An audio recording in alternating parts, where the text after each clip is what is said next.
Oui, alors bonsoir tout le monde. On est encore à notre rendez-vous pour une autre dose de Torah. Alors, on est toujours sur Bereshit et c'est notre 4e cours. Alors, Bezrat Hashem. Alors, on revient au terme même de Bereshit, comme on avait déjà expliqué plusieurs fois. Bereshit qui signifie avec Reshit. Qu'est-ce qui est Reshit? Une des 3 explications. Reshit, c'est, on fait référence avec la Torah. Avec la Torah, Kadosh Baruch Hu, il a créé le monde. Alors, c'est intéressant, on avait posé une fois la question à Rav Saadia Gaon. On a dit, apparemment, on dit que tout est dans les 6 jours de création, et tout ce qui est dans les 6 jours de création, il est renfermé dans le premier passouk, Bereshit bara Elokim et Hashamayim et haaretz, et tout ce qui est dans le premier passouk, il est renfermé dans le premier mot de Bereshit, n'est-ce pas? Et on peut aller plus loin même. Tout ce qui est dans le mot de Bereshit, tout est renfermé dans le bet. Et plus loin encore, tout est renfermé dans le point, dans le dagesh du bet. N'est-ce pas? Si la science a dit que tout a commencé par un Big Bang, le bet, alors le bet de Big Bang, bébé, Big Bang, je pense que ça, on se rend compte quelque part.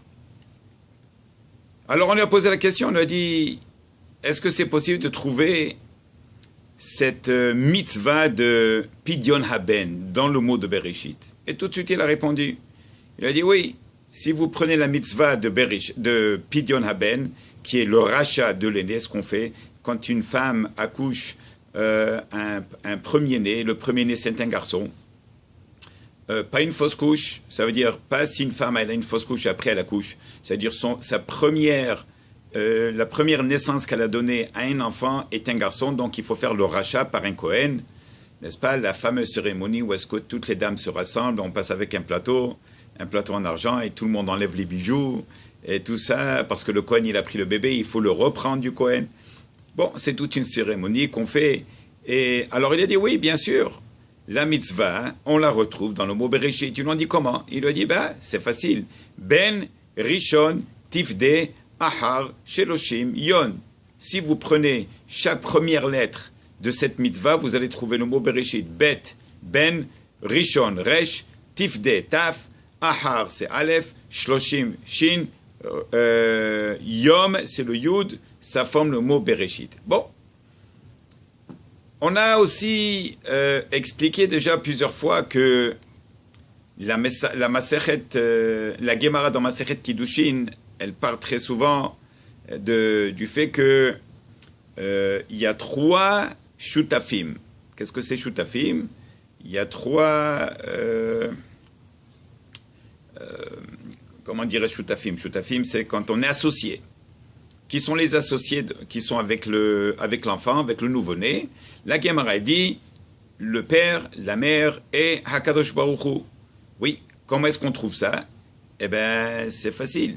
C'est parce que dans le mot Adam, qui représente Adam, le Aleph, il est composé avec 2 Yud et un Vav au milieu. Alors, c'est la manière comment est-ce qu'on écrit le Aleph. Et puis, le Dalet est le même qui reste, c'est pour papa et pour le maman. Comment? Alors, si on a dit que le Aleph représente Hakadosh Baruch Hu, parce que pour écrire le Aleph, ça prend un Yud en haut, le Vav au milieu et un Yud en bas, ça nous donne un total de 26. On sait que le grand nom de Hachem, oui, on l'appelle le grand nom, c'est le nom qui a une valeur numérique de 26. Après, il nous reste Dalet Mem. Dalet Mem, c'est 44. 44, comment est-ce qu'on va trouver 44? Alors, elle dit la Gemara, Av Vaem. Av, c'est Aleph Bet, c'est papa. Aleph, c'est 1, Bet, c'est 2, ça fait 3. M, c'est Aleph MM. Aleph, c'est 1, Mem, c'est 40. 41 pour 3, ça fait 44. C'est exactement la valeur numérique du mot. Quand on est séparé, on sépare le Aleph. Dans Adam, on sépare Aleph, il reste Dam. Dam, c'est Dalet Mem, c'est 44. Alors voilà, Sholosha Shutafim Badam. Un autre exemple qui est remarquable, et pour cet exemple, je tiens absolument à remercier notre cher Rav, Rabbi David Menaché, qui vient très souvent ici à Montréal. Il nous donne des conférences, ça fait plus que 25 ans déjà. Il est connu ici et dans le monde entier, bien sûr, comme le rabbin de la Ménorah. Bon, il a écrit plusieurs livres. Akadosh Baruch Hu Yishmor Oto, Chaim Tovim, Ushalom, Arukim, Refoua Shelema, Bezrat Hashem. Alors, et j'ai vu sa conférence, n'est-ce pas, quand il parle de Bereshit. Et là-bas, on mentionne justement de Bereshit jusqu'à la première fois qu'on mentionne le nom de Adam. Adam. Eh bien, ça tombe exactement dans le 26e verset. C'est remarquable. Le 26e verset. 26 représente le nom de Hachem. Donc, que lui, il a créé Adam. Très bien. Maintenant, il est ramené aussi dans Bereshit.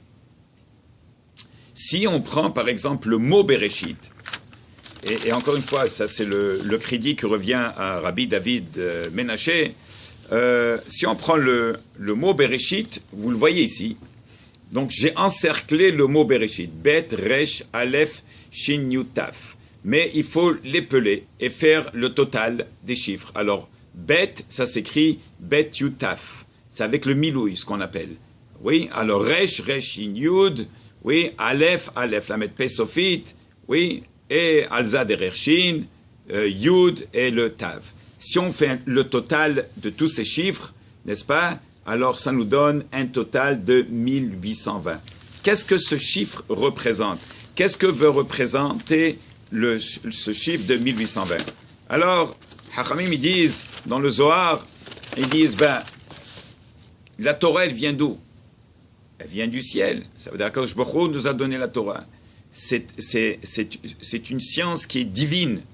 Et puis, Akadosh Baruch Hu, lui, il se manifeste dans la Torah. Combien de fois est-ce qu'on va trouver le nom de Hashem, Yud Ke Vav Ke, le grand nom des 4 lettres, qui lui, il est de valeur numérique de 26. Combien de fois on le trouve dans toute la Torah, dans les 5 livres? Eh bien, il dit le Zohar Kadosh, on le trouve 1820 fois. Quand même, c'est un chiffre qui est remarquable. Qu'est-ce que c'est 1820 fois?